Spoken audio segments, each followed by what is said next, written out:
100-odstotna serija v domačem prvenstvu se je končala z remijem proti Rogaški po 3 zaporednih zmagah, tokrat brez celotnega izkupička, kljub vodstvu z 2-0.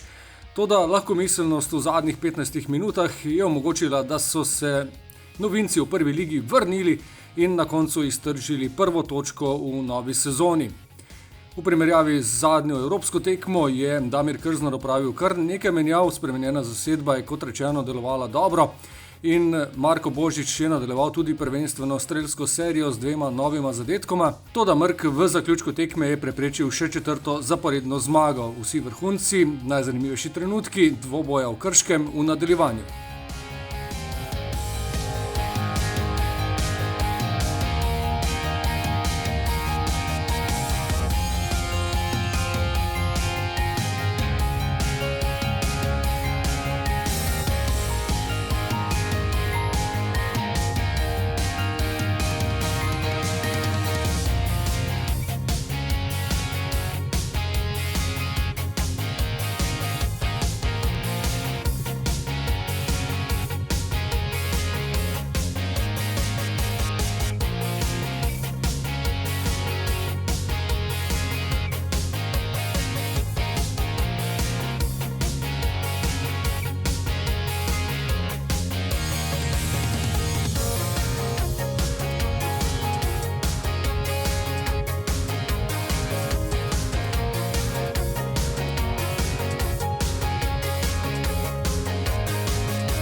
2-0, en taki rezultat, ki ti ne more dati neke mirnosti. Mi pa smo bili malo preveč mirni. V prvi vrsti moram se moram samo posuditi s pepelom, prevzeti odgovornost, ker s tistim prvim zadetkom mislim, da je potem šlo vse navzdol. In danes prevzemam odgovornost popolnoma za te 2 izgubljeni točki. Škoda edino, da nismo prej že res te priložnosti, ki smo imeli, da nismo povišali na 3-0, mirno pripeljali tekme do konca, ampak ja, razočarani smo, ampak se pravim, odgovornost danes je popolnoma na meni. Žalostan i bijesan u istoj mjeri.